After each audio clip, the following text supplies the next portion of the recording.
What is up, folks? This is A from ATech Review, and today we have a very special day because we have an IEM that I think holds a great promise for planar magnetic IEMs. It is the one and only Shozy P20. The Shozy P20 costs like $139.99 bucks. That is like slightly more than something like the F1 Pro, but I think it deserves that and actually more. It's actually mind-boggling how affordable this is considering the sound quality it offers. So without further ado, let's go right in.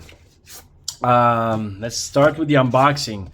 Of course, planar magnetic drivers need no introductions. They are one of the best for speed, detail retrieval. We could say even go far and say dynamics. In the past, they were a little bit hard to drive. That still remains today, but of course, this issue is much more alleviated, and we have even much more powerful dongles, something like the Snowy Night or amplifiers like G5 and so on. So the Shozy P20, P probably stands for planar, right? Is one of the easiest and most simplistic unboxings you can see. Like, I didn't show you this cover here.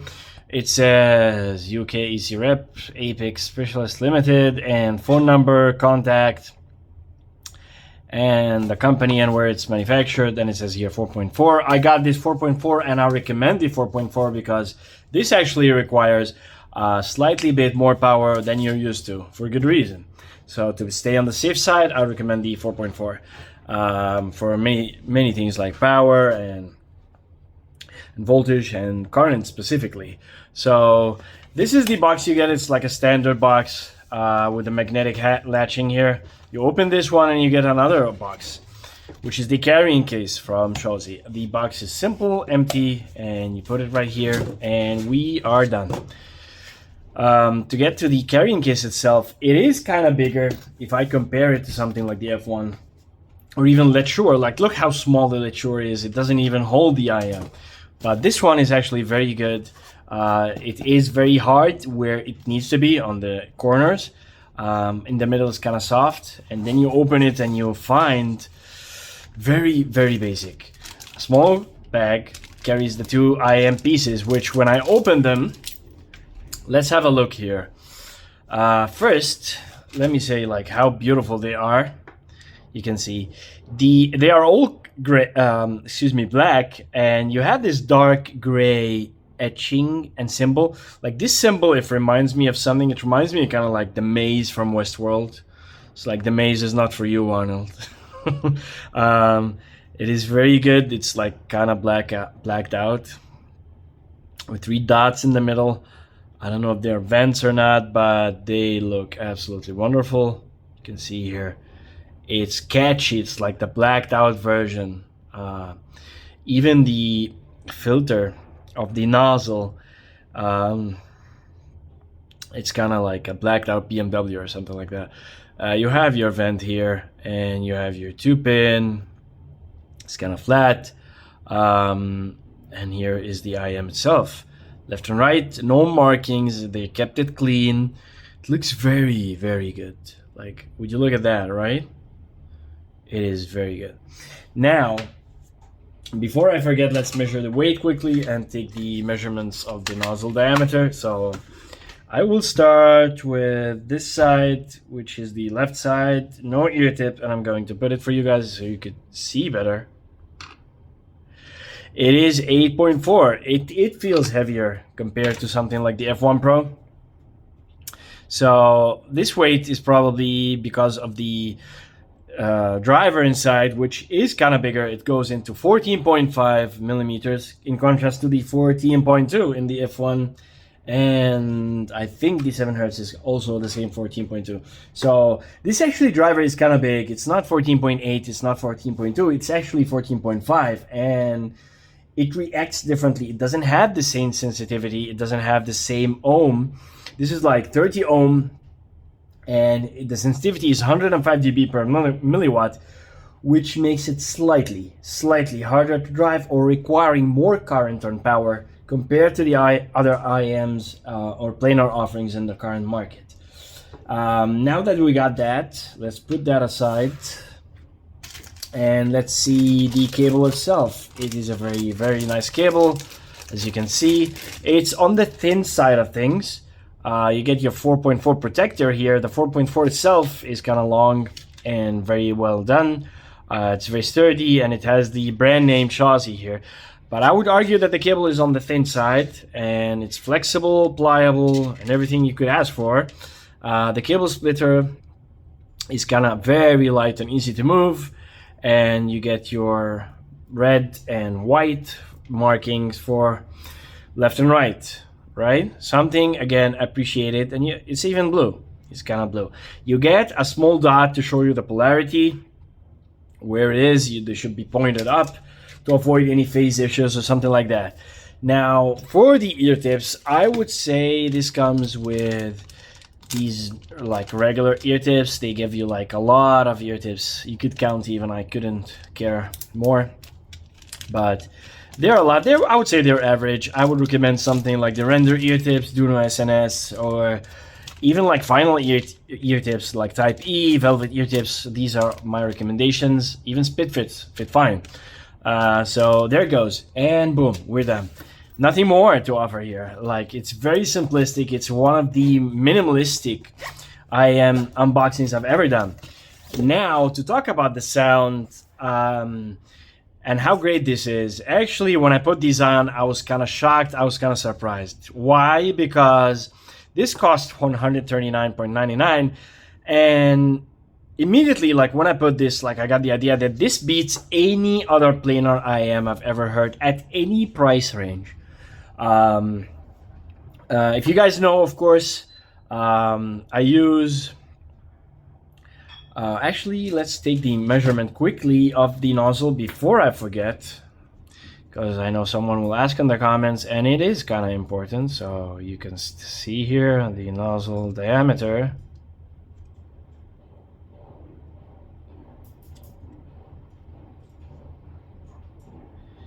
It falls under the 5.8, I think. You get it like into the 5. It's kind of hard to do that in camera, but you get like 5.3 to, it's exactly 5.3, exactly, and I mean exactly, like 5.3, 5.4 max. That's kind of nice. That's kind of nice. It's smaller than other, yeah, like other IEMs, which is slightly smaller, which is nice. Now back to the sound. The sound is really, really, really impressive. Now let's start from the beginning. Let's start with the sub bass. Is this an excellent sub bass? No, but it's very good. It is the best planar sub bass you can find. It is available. It has the rumble. Yes, other IEMs could beat it, but not in the clarity department and not in the balance department. Moving on to the mid bass and bass, which here is where it starts to get fun, and you start to notice that the mid bass and bass here is kind of like overemphasized, but in a good way, with speed and detail. It's actually very, very, very enjoyable. The slam is awesome. The impact is more than joyful. It has everything you need. It's kind of reminiscent of headphone bass. It's really hard to imagine that this bass is coming from an IEM. It is really mind-boggling. It's hard to describe. You have to listen to it yourself to kind of understand what I'm talking about. It is fast. It is detailed, but it comes at a price that it's slightly bleeding into the mid-range. But because of how detailed it is and how clear it is, it doesn't make you feel that it is wrong, because it only adds the good things to the mid-range. It doesn't take away from anything. Like baritone voices are kindly easily more heard and kindly appreciated. If you listen to any Barry White, oh my god, you'll kind of be like shocked here. It is very good, and it doesn't cover the details of the vocals themselves. Again, because this is a planar driver and this is a fast driver, and actually it has even lower distortion. According to Shozy, it like reaches across the full frequency spectrum. It is below 0.5%. So this is kind of like something new. this kind of guarantees detail and quality. So even if it bleeds into the mid-range, you kind of don't feel that the mid-range is kind of thick or anything like that. You just feel the male vocals get their thick edge that they actually sound like. And some bass instruments and some bass vocals, they kind of get the note weight that you like to hear in the mid-range. Moving on to the mid-range, here the mid-range, I would not say it's recessed. I would not say it's forward. I would say, yes, slightly forward, but it's just very slight. It is forward, let me be honest, it is forward, but you don't hear it as forward because of the emphasis on the bass and the treble. They kind of make it feel, the bass is kind of overpowering some of the mid-range. But again, not in a bad way at all. It's a very enjoyable. This is like a balanced IEM. It's not a V-shaped IEM. But the forward of the vocal, I think they made it so that it seems balanced. When you listen to some IEMs like the Moondrop Kato, the moment you do this, you will feel, oh yeah, the Kato has that vocal forwardness that we mean when we say this is a vocal forward IEM. But here it is okay. I think it is balanced and in tune with the rest of the sound signature, which is what you want to hear. So it's not a mid-range focused IEM. I would say this is a very high treble focused and bass focused IEM. Moving on, going to the upper treble, the upper mid-range. The upper mid-range is kind of good. I didn't detect any vocal sibilance like I would detect in many IEMs, including the F1 Pro. And it was like tastefully done and very nicely tuned. That's the way I would describe it. It has everything you need at exactly the right quantities, and you can feel the bass even, which tames a bit of the vocal sibilance you could hear at this point. And the 8K treble range here is kind of a double-edged sword, because I think it was slightly like maybe 1 or 2 dB overdone, which kind of makes some things a little bit hot in my opinion. But at the same time, if you pull this back, you kind of get the loss of detail. I tried this with EQ and you kind of experience a loss of detail retrieval and a kind of loss of some of the technicalities you could face here. So I think they did the exact same balance they did with the mid-range here. Is they raised it up so that you can get a lot of the details you'll like to hear in a planar IEM and not a lot of the harshness, and at the same time the small itty bitty harshness you can get is like masked by the plentiful bass that's like available and covers on any of these small like harshness or sibilance you could experience. But in my opinion, I didn't experience it except in one area where I will tell you where it is. It's not even sibilance. The treble is again detailed, it's good, no harshness or anything like that. It's tastefully done, I enjoy it. But I noticed that there is a focus on the upper treble. The air region is kind of, I think, like from 10K to 20K, you could say that. Of course, I don't know if I could hear 20K, but I'm sure I tested myself, I could hear 16 and 18, and it is overdone in my opinion, but that's not bad, but it's just kind of makes the sound a little bit, at first, something new. This is the first time I kind of hear this signature. The Shozy here goes from, they say, let me check, it goes very low from 5 to 40 kilohertz, and here you kind of hear that because the drum cymbals are like, the air is kind of like overdone, so it's not harsh, but you kind of feel the sound is like getting into the area where the bass is very good, very done, and the upper treble area is kind of like overdone, which provides like a lot of detail, a lot of bass with a forward vocals that seem kind of like normal or neutral in the balance. Regardless of how I'm trying to describe it, it is a very enjoyable tuning.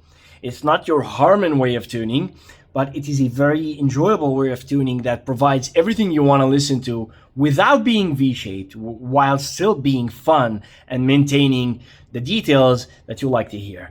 To the dynamics here, this is where it gets to where I would say you kind of need a good amplifier if you want to get the most from this IEM. This is not hard to drive. Let me repeat that. This is not hard to drive. It just needs a bit more juice, more compared to other IEMs.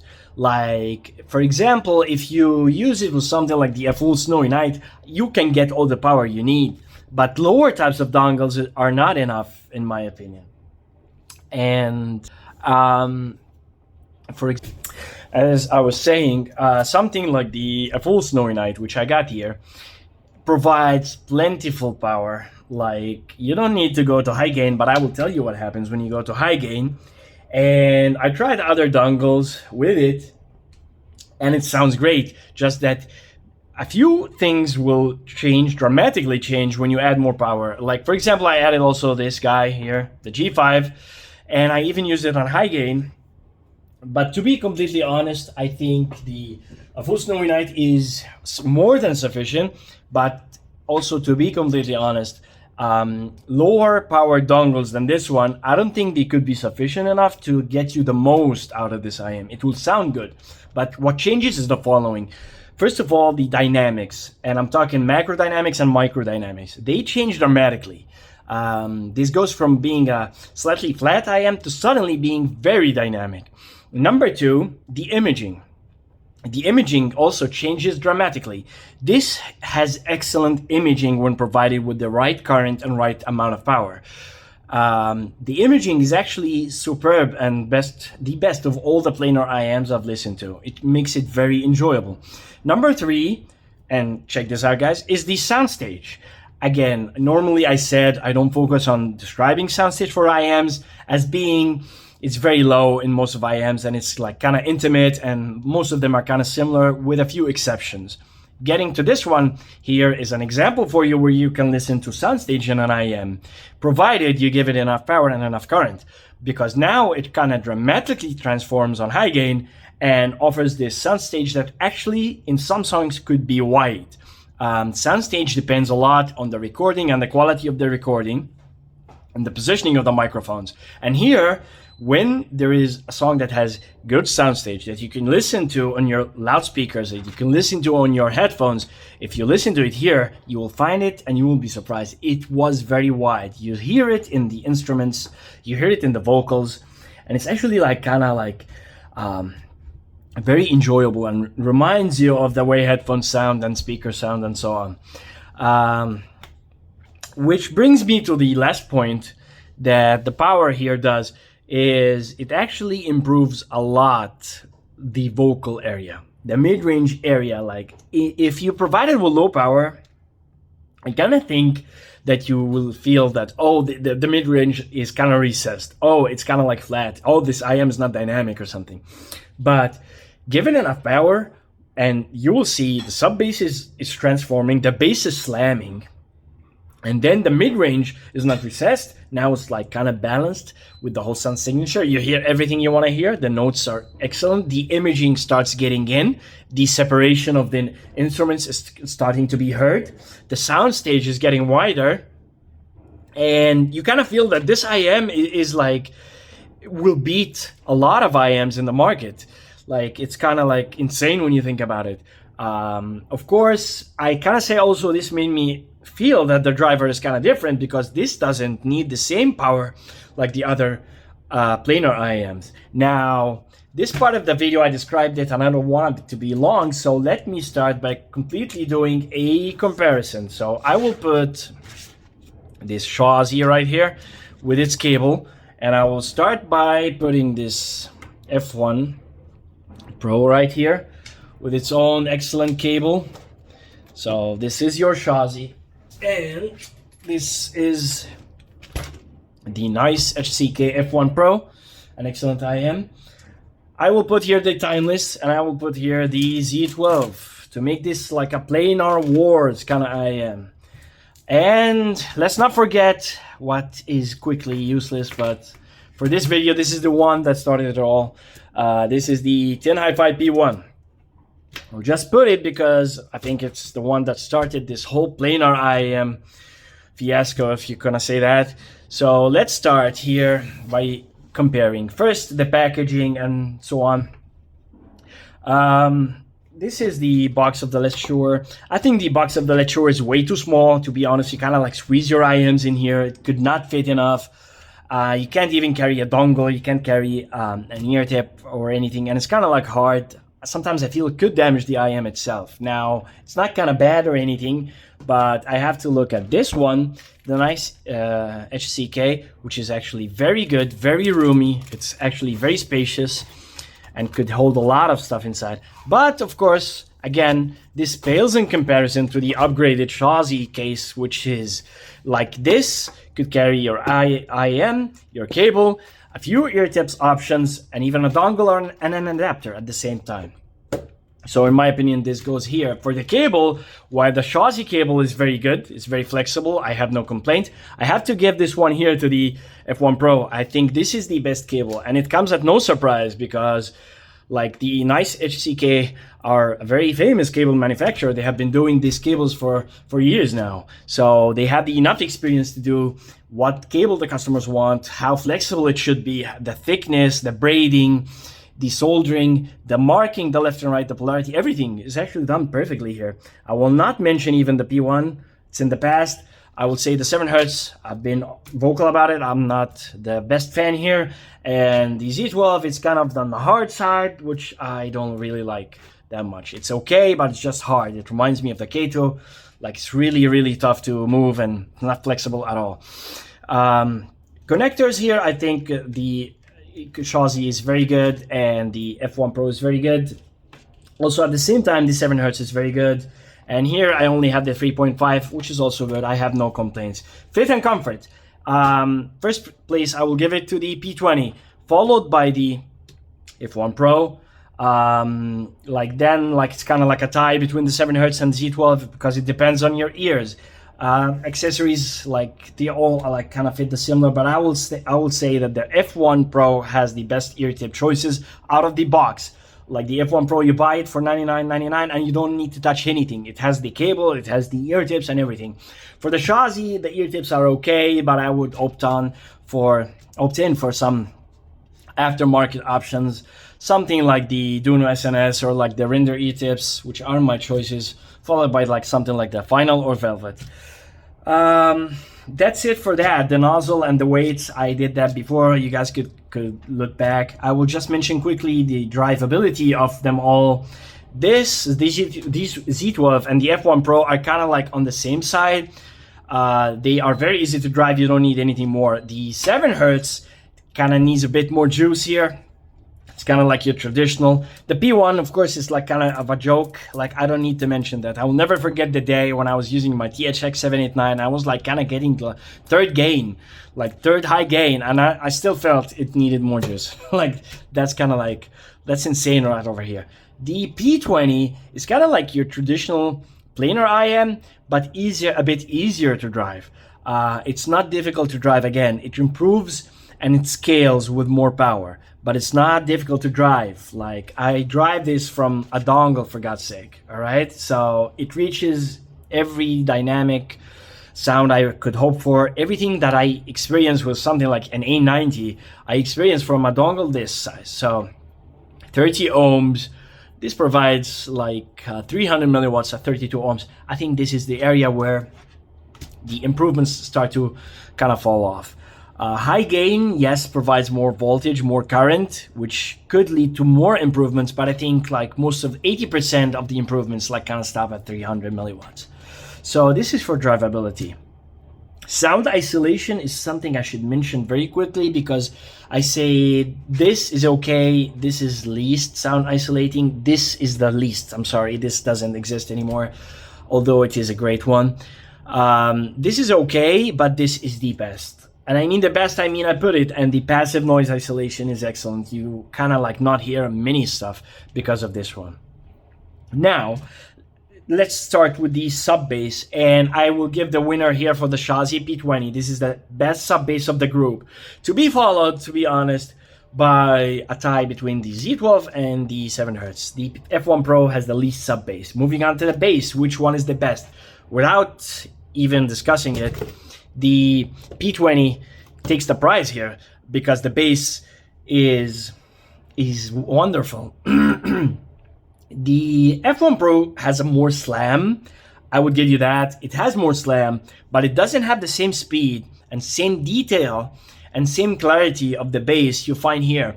As I said before, like the bass could even reach into the mid-range, but it is so clean, it is so clear that it doesn't affect the mid-range at all. You kind of feel only the good stuff, like the enrichment of the male vocals. So I will give it to the P20, followed by the F1 Pro. The F1 Pro has an excellent bass, as I remarked.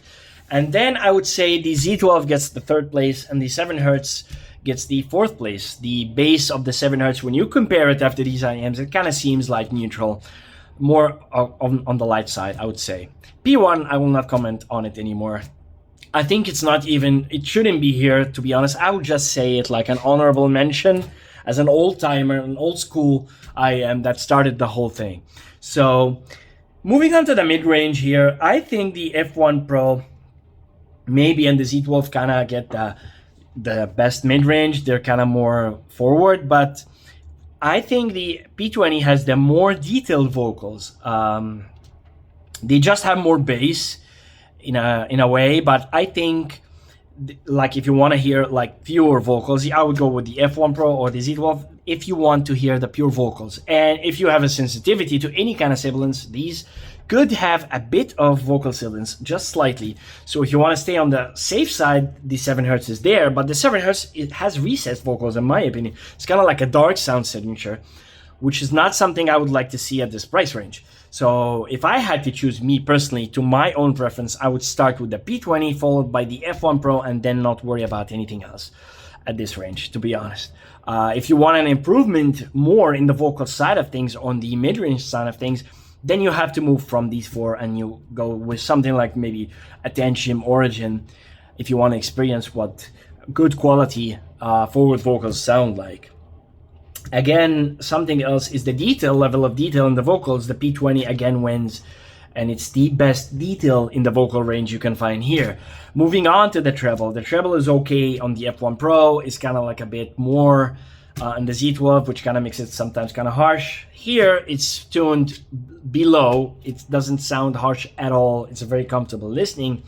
And on the P20, it's very comfortable, but with the push on the high air region, specifically the upper treble region, where you get like the sizzling sounds and stuff like that. It's very enjoyable, and it's done, I think it's done way more. It kind of opens the sound, but it's very beneficial because it leads us to the next point, because this aids the perception of the soundstage. Which one here has the best soundstage? Without any question asked, it goes without further saying to the P20. The P20 has the best soundstage out of them all. It is sometimes, on some recordings, it gets way deep, like very deep. Like it makes you say, oh, these IEMs, they don't have soundstage. The F1 Pro is very intimate. Z12 is very intimate, like this 7Hz. I would say that all the differences for soundstage here is kind of like minimal. Like they're kind of like on the same level. For imaging, I would give it again to the P20. Right? It is unbelievable how good it is. I would give it to the P20 followed by the Z12, and then you get like a tie between these two. They are like very similar. So that's how I describe it. If I would describe the sound signature, I would say here it is like balanced or neutral, but with a bass emphasis, not boost. It's a bass emphasized IEM with a slight boost on the upper treble and air region with a good soundstage. Here, I would say this is like more of your neutral with bass focus, but more of a balanced sound signature. The 7Hz, I would rate it as something with neutral with slightly recessed vocals to my liking. It's a safe sound signature. The Z12 is kind of like bass boosted, and forward vocals with like sibilant treble, which is not now my recommendation. So this has been the review of the Shozy P20. I hope you find it useful. If you have any questions, leave them down in the comments below. If you have any suggestions, leave them down in the comment below. I will reply to them as soon as possible. If you find this video useful, give it a like, give it a thumbs up. If you find this channel useful, give it subscribe. Hit that subscribe button. And until next time, I'll see you. This is A, and I'm out.